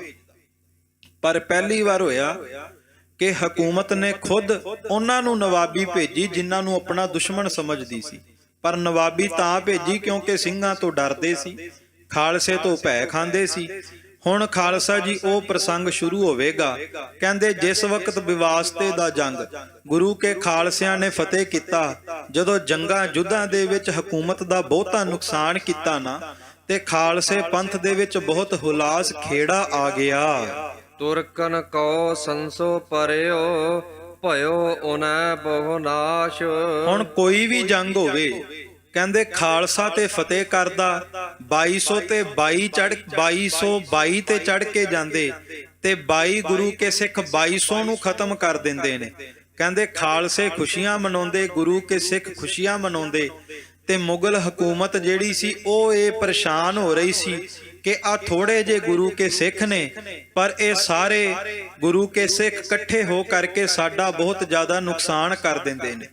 ਤੇ ਕਹਿੰਦੇ ਆਪਣੇ ਨੁਕਸਾਨ ਨੂੰ ਵੇਖ ਕਰਕੇ ਹਕੂਮਤ ਬਹੁਤ ਚਿੰਤਾ ਵਿੱਚ ਆ ਗਈ। ਚੌਪਈ ਲਰਨ ਵਿਵਾਸਤੇ ਜੋ ਜੋ ਆਇਓ। ਕਿਉਂਕਿ ਜਿਹੜਾ ਵੀ ਮੁਗਲ ਹਕੂਮਤ ਦਾ ਸਿਪਾਹੀ ਆਪਣੇ ਦੀਨ ਦੀ ਖਾਤਰ ਲੜਨ ਵਾਸਤੇ ਖਾਲਸੇ ਨਾਲ ਆਇਆ, ਨਠਿਓ ਸੋ ਬਚਿਓ ਲੜਿਓ ਮਾਰ ਲਿਓ। ਕਹਿੰਦੇ ਜਿਹੜਾ ਤੇ ਖਾਲਸੇ ਤੋਂ ਭੱਜ ਗਿਆ ਉਹ ਤੇ ਬਚ ਜਾਂਦਾ ਸੀ, ਤੇ ਜਿਹੜਾ ਖਾਲਸੇ ਨਾਲ ਆ ਕੇ ਲੜਦਾ ਸੀ ਉਹ ਉੱਥੇ ਹੀ ਖਤਮ ਹੋ ਜਾਂਦਾ ਸੀ। ਤੁਰਕ ਤੋਂ ਪਿਛਲਨ ਆਨ ਦਬਾਏ। ਤੇ ਖਾਲਸਾ ਜੀ ਜਿਹੜੇ ਇਹ ਤੁਰਕ ਸਨ, ਮੁਗਲ ਹਕੂਮਤ ਦੇ ਸਿਪਾਹੀ ਸੀ, ਕਹਿੰਦੇ ਜਦੋਂ ਭੱਜਦੇ ਸੀ ਖਾਲਸਾ ਪਿੱਛੋਂ ਆ ਕਰਕੇ ਉੱਥੇ ਹੀ ਦਬਾ ਲੈਂਦਾ ਸੀ, ਉੱਥੇ ਹੀ ਖਾਤਮਾ ਕਰ ਦਿੰਦਾ ਸੀ। ਸਿੰਘਨ ਢੁਕਣ ਨਾ ਪਾਈ ਮਾਏ। ਤੇ ਖਾਲਸਾ ਜੀ ਜਦੋਂ ਕਹਿੰਦੇ ਸਿਪਾਹੀਆਂ ਨੇ ਮਰਨਾ ਤੇ ਜਿਹੜੇ ਉਹਨਾਂ ਸਿਪਾਹੀਆਂ ਦੇ ਘਰ ਵਾਲੇ ਸੀ ਉਹਨਾਂ ਦੀਆਂ ਲੋਥਾਂ, ਉਹਨਾਂ ਦੀਆਂ ਲਾਸ਼ਾਂ ਚੁੱਕ ਕੇ ਲੈ ਜਾਂਦੇ ਸੀ,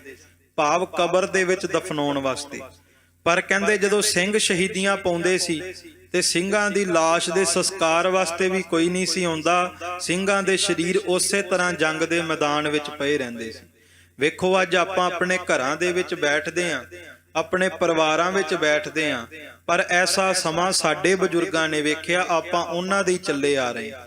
ਸਾਡੇ ਬਜ਼ੁਰਗਾਂ ਨੇ ਐਸਾ ਸਮਾਂ ਵੇਖਿਆ ਵੀ ਪੰਥ ਵਾਸਤੇ ਮਰ ਵੀ ਗਏ, ਪਰ ਉਹਨਾਂ ਦੇ ਸੰਸਕਾਰ ਵਾਸਤੇ ਉੱਥੇ ਇੱਕ ਵੀ ਬੰਦਾ ਨਹੀਂ ਸੀ।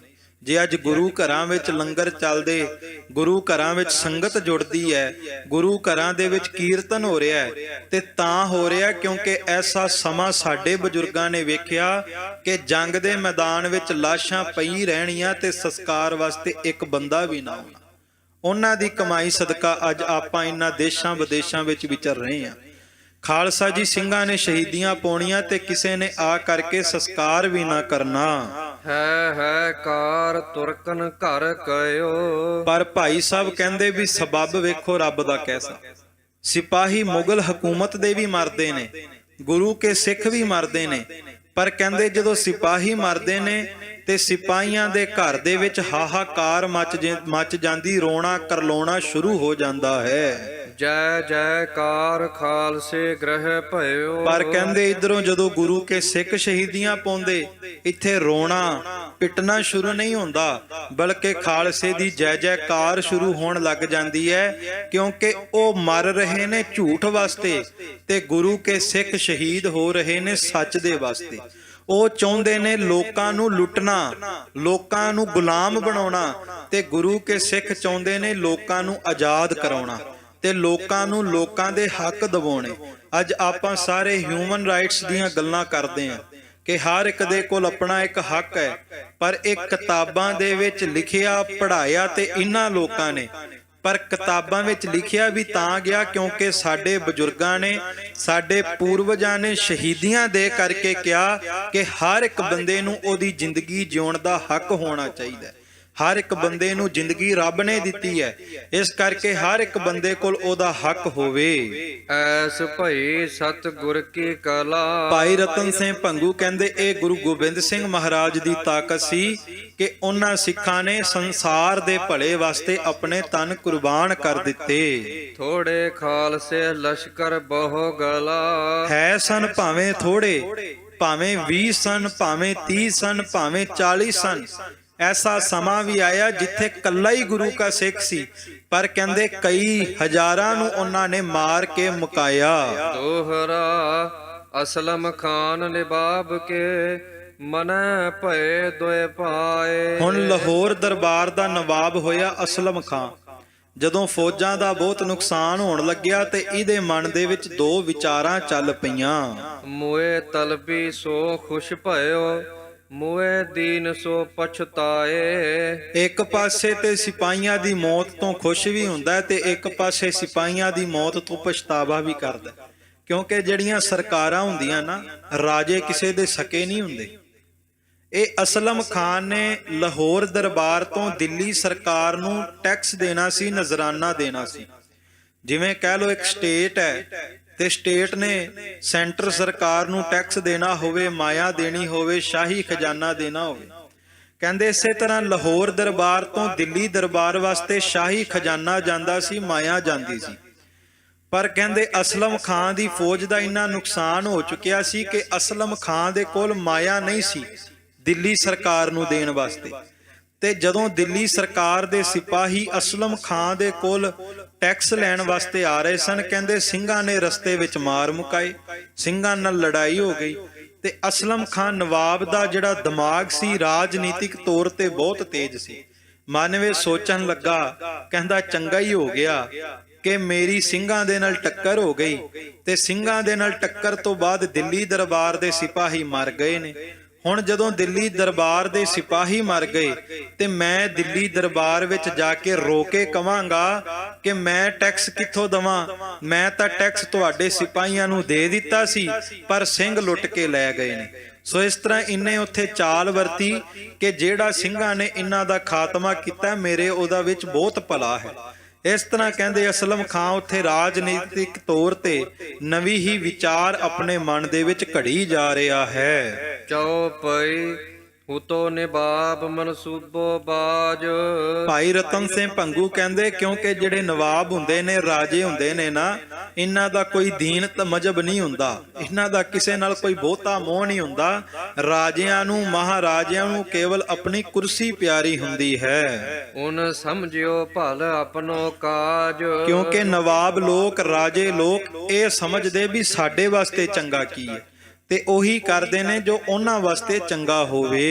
ਟਕੇ ਪੁਜਤ ਕੇ ਹਮ ਤੇ ਨਾਹੇ। ਖਾਲਸਾ ਜੀ ਨੇ ਫਿਰ ਸੋਚ ਲਿਆ ਕਿ ਮਾਮਲਾ ਤੇ ਮੇਰੇ ਤੋਂ ਪਹਿਲਾਂ ਹੀ ਨਹੀਂ ਸੀ ਦਿੱਤਿਆ ਜਾ ਰਿਹਾ, ਹੁਣ ਤੇ ਬਹੁਤ ਹੀ ਚੰਗਾ ਹੋ ਗਿਆ। ਮੁਝ ਕੋ ਫੜ ਲੈ ਦਿੱਲੀ ਜਾਹੇ। ਤੇ ਜੇ ਕਿਉਂਕਿ ਇਹਦੇ ਤੋਂ ਧਨ ਨਾ ਦਿੱਤਾ ਜਾਂਦਾ ਦਿੱਲੀ ਦਰਬਾਰ ਨੂੰ, ਤੇ ਦਿੱਲੀ ਦਰਬਾਰ ਨੇ ਇਹਦੀ ਨਵਾਬੀ ਖੋਹ ਲੈਣੀ ਸੀ, ਤੇ ਨਵਾਬੀ ਖੋਹ ਕਰਕੇ ਗ੍ਰਿਫਤਾਰ ਕਰ ਲੈਣਾ ਸੀ। ਇਸ ਕਰਕੇ ਅਸਲਮ ਖਾਨ ਨੇ ਮਨ ਵਿੱਚ ਇਹ ਵਿਚਾਰ ਬਣਾ ਲਈ। ਭਲੀ ਭਈ ਜੋ ਓਏ ਮਰ ਗਇਓ। ਕਹਿੰਦਾ ਬਹੁਤ ਚੰਗਾ ਹੋਇਆ ਵੀ ਦਿੱਲੀ ਦਰਬਾਰ ਦੇ ਸਿਪਾਹੀ ਮਰ ਗਏ ਨੇ। ਭਲੇ ਭਾਗ ਸੋ ਸਿੰਘ ਆਪਏ। ਤੇ ਜਿਹੜਾ ਪਹਿਲਾਂ ਸਿੰਘਾਂ ਨੂੰ ਮਾਰਨਾ ਚਾਹੁੰਦਾ ਸੀ, ਕਹਿੰਦਾ ਚੰਗਾ ਹੋਇਆ ਵੀ ਸਤਿਗੁਰਾਂ ਨੇ ਸਿੰਘ ਸਜਾਏ, ਕਿਉਂਕਿ ਸਿੰਘ ਸਜੇ ਨੇ ਤੇ ਇਹਨਾਂ ਨੇ ਦਿੱਲੀ ਦਰਬਾਰ ਦਾ ਮੂੰਹ ਭੰਨਿਆ, ਨਹੀਂ ਤੇ ਦਿੱਲੀ ਨੂੰ ਜਿੱਤਣਾ ਕੋਈ ਬਹੁਤ ਸੌਖੀ ਗੱਲ ਨਹੀਂ ਸੀ ਹੁੰਦੀ। ਹਮਹਿ ਕਹਿਨ ਕੋ ਬਨਿਓ ਬਲਾਓ। ਕਹਿੰਦਾ ਹੁਣ ਮੇਰੇ ਕਹਿਣ ਦੀ ਗੱਲ ਵੀ ਦਿੱਲੀ ਦਰਬਾਰ ਮੰਨ ਲਵੇਗੀ, ਜਦੋਂ ਮੈਂ ਦਿੱਲੀ ਦਰਬਾਰ ਦੇ ਸਾਹਮਣੇ ਜਾ ਕੇ ਰੋਵਾਂਗਾ। ਗਮੀਨ ਬਲੀ ਪਰਿਓ ਹਮ ਪਰ ਆਏ। ਤੇ ਉਹਨਾਂ ਨੂੰ ਦੱਸਾਂਗਾ ਕਿ ਇਹ ਜਿਹੜੇ ਗਨੀਮ ਭਾਵ ਕੇ ਬਾਗੀ ਨੇ, ਇਹ ਬਹੁਤ ਤਾਕਤਵਰ ਨੇ, ਤੇ ਇਹ ਸਾਡੇ ਉੱਤੇ ਆ ਕੇ ਰੋਜ਼ ਹਮਲਾ ਕਰਦੇ ਨੇ। ਬੰਦਾ ਮਰਨੇ ਨਾ ਗਨੀਮ ਮਰ ਗਇਓ। ਤੇ ਮੈਂ ਦਿੱਲੀ ਸਰਕਾਰ ਨੂੰ ਦੱਸਾਂਗਾ ਕਿ ਬੰਦਾ ਸਿੰਘ ਬਹਾਦਰ ਦੇ ਮਰਨ ਦੇ ਨਾਲ ਉਹਦੇ ਸਿੱਖ ਨਾਲ ਦੇ ਖਤਮ ਨਹੀਂ ਹੋਏ, ਉਸਤੇ 5400 ਅਬ ਭਇਓ। ਬਲਕਿ ਬੰਦਾ ਸਿੰਘ ਬਹਾਦਰ ਤੋਂ 4 ਗੁਣਾ ਵੱਧ ਤਾਕਤ ਲੈ ਕਰਕੇ ਗੁਰੂ ਕੇ ਸਿੱਖ ਹਕੂਮਤ ਦਾ ਮੁਕਾਬਲਾ ਕਰ ਰਹੇ ਨੇ। ਇਮ ਲਿਖ ਕੇ ਉਨ ਦਿੱਲੀ ਘਲ ਦਇਓ। ਸੋ ਖਾਲਸਾ ਜੀ, ਇਸ ਤਰ੍ਹਾਂ ਲਾਹੌਰ ਦੇ ਨਵਾਬ ਅਸਲਮ ਖਾਂ ਨੇ ਚਿੱਠੀ ਲਿਖ ਕਰਕੇ ਦਿੱਲੀ ਦਰਬਾਰ ਵਿੱਚ ਭੇਜ ਦਿੱਤੀ। ਸਿਰ ਸਦਕੇ ਸ਼ਾਹ ਲਸ਼ਕਰ ਭਇਓ। ਕਹਿੰਦਾ ਵੀ ਤੇਰੇ ਲਸ਼ਕਰ ਦੇ ਉੱਤੇ ਆ ਕਰਕੇ ਗੁਰੂ ਕੇ ਸਿੱਖਾਂ ਨੇ ਹਮਲਾ ਕਰ ਦਿੱਤਾ। ਬੇਵਾਸਤੇ ਕੀ ਗੱਲ ਉਨ ਨਹਿ ਕਹੀ। ਤੇ ਖਾਲਸਾ ਜੀ ਇਹ ਨਹੀਂ ਦੱਸਿਆ ਕਿ ਮੈਂ ਵੀ ਸਿੱਖਾਂ ਦੇ ਉੱਤੇ ਜਾ ਕੇ ਵਾਦੀ ਕਰਦਾ, ਭਾਵ ਆਪਣੇ ਮਾੜੇ ਕਰਮ ਨਹੀਂ ਦੱਸੇ, ਪਰ ਸਿੰਘਾਂ ਦੀ ਚੁਗਲੀ ਜਾ ਕੇ ਦਿੱਲੀ ਦਰਬਾਰ ਨੂੰ ਲਗਾ ਦਿੱਤੀ। ਨਿਜ ਢਬ ਕੀ ਉਨ ਬਾਤ ਲਿਖ ਦਏ। ਜੋ ਆਪਣੀਆਂ ਗਲਤੀਆਂ ਸਨ, ਆਪਣੀਆਂ ਭੁੱਲਾਂ ਸਨ, ਉਹ ਇੱਕ ਗੱਲ ਵੀ ਚਿੱਠੀ ਵਿੱਚ ਨਹੀਂ ਲਿਖੀ। ਮਨ ਸੂਬੇ ਸੋ ਉਨ ਲਿਖਿਓ ਖੇਲ। ਬਲਕਿ ਸਿੰਘਾਂ ਦੇ ਨਾਲ ਤੇ ਦਿੱਲੀ ਦਰਬਾਰ ਦੇ ਨਾਲ ਰਾਜਨੀਤੀ ਵਰਤਦਾ ਹੋਇਆ ਆਪਣੇ ਭਲੇ ਵਾਲੀਆਂ ਗੱਲਾਂ ਹੀ ਲਿਖ ਦਿੱਤੀਆਂ। ਸਿੰਘਨ ਸਿਓ ਕਰਨ ਲਾਗਿਓ ਮੇਲ। ਤੇ ਖਾਲਸਾ ਜੀ, ਦਿੱਲੀ ਦਰਬਾਰ ਦੇ ਵਿੱਚ ਸਿੰਘਾਂ ਦੇ ਖਿਲਾਫ ਚਿੱਠੀ ਭੇਜ ਦਿੱਤੀ, ਤੇ ਜਿਹੜੇ ਗੁਰੂ ਕੇ ਸਿੱਖ ਅੰਮ੍ਰਿਤਸਰ ਰਹਿੰਦੇ ਸੀ ਉਹਨਾਂ ਦੇ ਨਾਲ ਮਿੱਠਾ ਸੁਭਾਅ ਵਰਤਣਾ ਸ਼ੁਰੂ ਕਰ ਦਿੱਤਾ। ਉਹਨਾਂ ਨੂੰ ਕਹਿਣ ਲੱਗਾ ਕਿ ਅਸੀਂ ਤਾਂ ਤੁਹਾਡੇ ਸੇਵਕ ਹਾਂ। ਅਸਲਮ ਖਾਂ ਵੱਡ ਸੂਬੇਦਾਰ। ਭਾਈ ਸਾਹਿਬ ਕਹਿੰਦੇ ਅਸਲਮ ਖਾਂ ਬਹੁਤ ਹੀ ਵੱਡਾ ਚਾਲਬਾਜ਼ ਰਾਜਨੀਤਿਕ ਬੰਦਾ ਸੀ। ਉਨ ਲਿਖਿਓ ਪਤਸ਼ਾਹ ਪੇਚੇ ਨਾਰ। ਇਸ ਤਰ੍ਹਾਂ ਉਹਨੇ ਬੜੀ ਚਾਲ ਦੇ ਨਾਲ ਦਿੱਲੀ ਦਰਬਾਰ ਨੂੰ ਚਿੱਠੀ ਲਿਖ ਕੇ ਭੇਜੀ। ਇਹਦੇ ਵਿੱਚ ਉਹਦੀ ਇੱਕ ਬਹੁਤ ਵੱਡੀ ਰਾਜਨੀਤਿਕ ਸਾਜ਼ਿਸ਼ ਸੀ। ਹੁਣ ਖਾਲਸਾ ਜੀ, ਆਪਾਂ ਕੱਲ ਨੂੰ ਆਉਣ ਵਾਲੇ ਦਿਨ ਵਿੱਚ ਸਰਵਣ ਕਰਾਂਗੇ ਕਿ ਹੋਰ ਨਵਾਬ ਅਸਲਮ ਖਾਂ ਨੇ ਕੀ ਚਿੱਠੀ ਦੇ ਵਿੱਚ ਲਿਖਿਆ, ਤੇ ਕਿਸ ਤਰ੍ਹਾਂ ਫਿਰ ਦਿੱਲੀ ਸਰਕਾਰ ਸਿੰਘਾਂ ਤੋਂ ਡਰਦੀ ਨਵਾਬੀ ਭੇਜਦੀ ਹੈ, ਤੇ ਨਾਲ ਹੀ ਜੋ ਕੱਲ ਨੂੰ ਖਾਲਸਾਈ ਜਾਹੋ ਜਲਾਲ ਦੇ ਪ੍ਰਤੀਕ ਸਤਿਗੁਰੂ ਗੁਰੂ ਗੋਬਿੰਦ ਸਿੰਘ ਮਹਾਰਾਜ ਸੱਚੇ ਪਾਤਸ਼ਾਹ ਜੀ ਦੀ ਬਖਸ਼ੀ ਵਿਲੱਖਣ ਮਰਿਆਦਾ ਕਿ ਦੇਵੀ ਦੇਵ ਲੋਕਨ ਕੀ ਸਿੱਧਨ ਮੈਂ ਪ੍ਰਸਿੱਧ ਹੋਲੀ, ਸ਼੍ਰੀ ਗੁਰੂ ਗੋਬਿੰਦ ਸਿੰਘ ਜੂ ਕੋ ਆਜ ਹੋਲਾ ਹੈ, ਕਿ ਧੰਨ ਗੁਰੂ ਗੋਬਿੰਦ ਸਿੰਘ ਮਹਾਰਾਜ ਜੀ ਦਾ ਬਖਸ਼ਿਆ ਹੋਲੇ ਮਹੱਲੇ ਦਾ ਪਾਵਨ ਦਿਹਾੜਾ, ਉਹਦਾ ਵੀ ਪ੍ਰਸੰਗ ਆਪਾਂ ਕੱਲ ਨੂੰ ਸਰਵਣ ਕਰਾਂਗੇ। ਵਿਚਾਰ ਕਰਦਿਆਂ ਨੇਕਾਂ ਭੁੱਲਾਂ ਹੋਈਆਂ ਆਪ ਜੀ ਨੇ ਬਖਸ਼ਣਾ। ਆਓ ਇੱਥੇ ਹੀ ਧੰਨ ਗੁਰੂ ਗੋਬਿੰਦ ਸਿੰਘ ਮਹਾਰਾਜ ਸੱਚੇ ਪਾਤਸ਼ਾਹ ਜੀ ਨੂੰ ਹਾਜ਼ਰ ਜਾਣਦੇ ਹੋਏ ਸ਼ਬਦ ਦਾ ਜਾਪ ਕਰਕੇ ਫਤਿਹ ਦੀ ਸਾਂਝ ਪਾਈਏ ਜੀ। ਸਾਰੇ ਪਿਆਰ ਸਹਿਤ ਉਚਾਰਨ ਕਰੋ। ਹੇ ਚੁੱਤ ਹੈ ਪਾਰ ਬ੍ਰਹਮ अविनाशी अगनास, हे पूरन हे सर्ब मैं, दुख भंजन गुणतास, हे संगी हे निरंकार, हे निर्गुण सब टेक, हे गोविंद हे गुण निदान, जाकै सदा बबेक, हे अपरंपर हर हरे, है पी होवनहार, हे संत के सदा संग निधारा आधार, हे ठाकुर हों दासरो, मैं निर्गुण गुण नहीं कोय, नानक दीजै नाम दान, राखो हिय आए प्रभ शरणागति, कृपा निध दयाल, एक अखर हर मन बसत, नानक होत कथा निता प्रत होत है, सुनो सो सिंह सुजान, नानक गुरु गोबिंद सिंह जी सदा करें कल्याण, नानक गुरु गोबिंद सिंह जी सदा करें कल्याण। वाहिगुरु जी का खालसा, ਵਾਹਿਗੁਰੂ ਜੀ ਕੀ ਫਤਿਹ। ਗੁਰੂ ਪਿਆਰੀ ਗੁਰੂ ਸਾਰੀ ਸਾਧ ਸੰਗਤ ਜੀ, ਆਪ ਸੰਗਤਾਂ ਨੂੰ ਬੜੇ ਹੀ ਪਿਆਰ ਦੇ ਨਾਲ ਪੰਥ ਦੇ ਪ੍ਰਸਿੱਧ ਦੀਵਾਨ ਸਤਿਕਾਰਯੋਗ ਗਿਆਨੀ ਸੁਖਜੀਤ ਸਿੰਘ ਜੀ ਕਨ੍ਹਈਆ 96 ਕਰੋੜੀ ਬੁੱਢਾ ਦਲ ਦੇ ਮੁੱਖ ਪ੍ਰਚਾਰਕ ਆਪ ਸੰਗਤਾਂ ਨੂੰ ਚਾਲੀ ਲੜੀਵਾਰ ਕਥਾ ਪੰਥ ਪ੍ਰਕਾਸ਼ ਦੀ ਸ਼ਰਨ ਕਰਾ ਰਹੇ ਸਨ। ਭਾਈ ਸਰਾਂ ਦਾ ਪ੍ਰਬੰਧ ਵੱਲੋਂ ਧੰਨਵਾਦ ਕੀਤਾ ਜਾਂਦਾ ਜੀ। ਕੱਲ੍ਹ ਨੂੰ ਸਾਰੀ ਦਿਹਾੜੇ ਆਪਾਂ ਜੋ ਪ੍ਰੋਗਰਾਮ ਹੈ ਹੋਲੇ ਮਹੱਲੇ ਨੂੰ ਸਮਰਪਿਤ ਹੋਵੇਗਾ।